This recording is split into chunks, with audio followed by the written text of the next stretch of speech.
Nabi Muhammad SAW dilahirkan di tengah kabilah besar Bani Hashim di Mekkah pada pagi hari Senin tanggal 9, ada yang mengatakan tanggal 12, bertepatan dengan tanggal 20 atau 22 April tahun 571 Masehi, sesuai dengan analisis seorang alim ulama besar Muhammad Sulaiman Al-Mansur Furi dan seorang astrolog Mahmud Basha. Setelah beliau dilahirkan, beliau dikirim oleh ibundanya ke rumah kakeknya Abdul Muttalib dan menginformasikan kepadanya berita gembira perihal cucunya tersebut. Kakeknya langsung datang dengan sukacita dan memboyong cucunya tersebut masuk ke Ka'bah, berdoa kepada Allah dan bersyukur kepadanya, kemudian memberinya nama Muhammad. Padahal nama ini tidak populer ketika itu di kalangan bangsa Arab.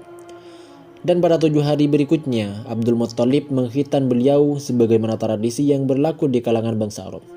Dalam sebuah riwayat yang dicatat Ibnu Hisham di dalam kitabnya Sirah An-Nabawiyah dikatakan bahwa ketika beliau sedang mengandung Rasulullah, beliau didatangi seorang malaikat.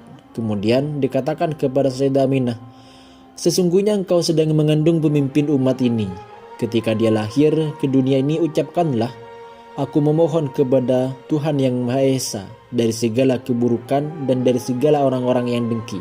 Kemudian berilah nama dia Muhammad." Di dalam berbagai literatur sejarah, ulama banyak berpendapat bahwa tidak diketahui seorang pun di bangsa Arab yang menggunakan nama Muhammad sebelum Rasulullah.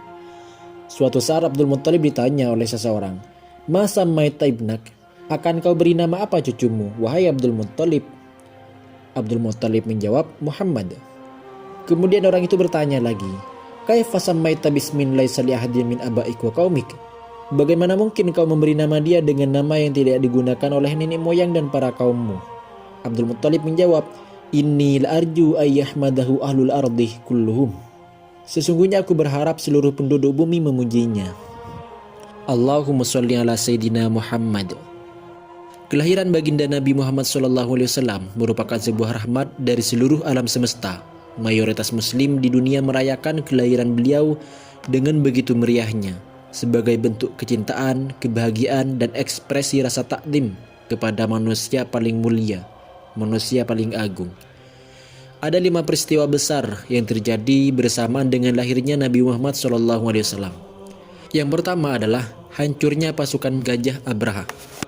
Tahun kelahiran Nabi Muhammad dikenal dengan nama Tahun Gajah. Penamaan ini dikarenakan Raja Abraha menyerang Ka'bah 50 hari sebelum lahirnya Nabi Muhammad. Akan tetapi penyerangan itu sia-sia setelah Allah mengutus burung ababil yang menghancurkan seluruh pasukan Raja Abraha dengan melempari mereka dengan batu yang dibawa dari neraka. Kejadian ini diabadikan dalam surah Al-Fil. Yang kedua, munculnya cahaya terang yang menyinari istana-istana Syam. Dalam kitab Rohikul Maktum dijelaskan, Ibnu Sa'ad meriwayatkan bahwa Sayyidah Aminah ibunda Rasulullah berkata, "Ketika aku melahirkannya, dari kemaluanku keluar cahaya yang menerangi istana-istana negeri Syam." Menurut para ulama, riwayat tersebut menjadi tanda bahwa kelak Nabi Muhammad dan para pengikutnya akan berhasil menaklukkan Raja Romawi. Ternyata benar, setelah Islam jaya dan diteruskan oleh para khalifah, umat Islam berhasil memperluas wilayahnya sampai ke Syam, yang sebelumnya dikuasai oleh kerajaan Romawi. Yang ketiga adalah runtuhnya 14 balkon istana Kisra. Riwayat mengenai runtuhnya 14 balkon istana Kisra disampaikan oleh Imam Al-Baihaqi. Kisra merupakan raja Persia yang hidup pada masa Nabi Muhammad. Runtuhnya istana tersebut juga merupakan tanda runtuhnya kerajaan Persia oleh umat Islam. Dan pada masa Sayyidina Utsman, Persia yang merupakan kerajaan besar dan telah berdiri ratusan tahun bisa runtuh dan lenyap hingga ke akar-akarnya di bawah kekuasaan Islam. Yang keempat adalah padamnya api biara Majusi. Persia merupakan kerajaan yang menganut agama Majusi, yaitu agama penyembah api. Mereka memiliki api yang tidak pernah padam selama kurang lebih 1000 tahun lamanya. Namun, pada saat kelahiran baginda Rasulullah, api itu padam. Dan padamnya api ini menjadi salah satu sebab Salman Al-Farisi masuk Islam setelah berkelana panjang mencari agama yang benar. Yang kelima adalah runtuhnya gereja di Buhairah. Runtuhnya gereja di Buhairah, yakni tenggelam ke dalam tanah, ini juga diriwayatkan oleh Imam Al-Baihaqi, sebagaimana 2 peristiwa sebelumnya Syekh Syafiur Rahman Al-Mubarakfuri mencantumkannya di Ar-Rahiqul Maktum. Namun, Riwayat yang ini masih diperselisihkan.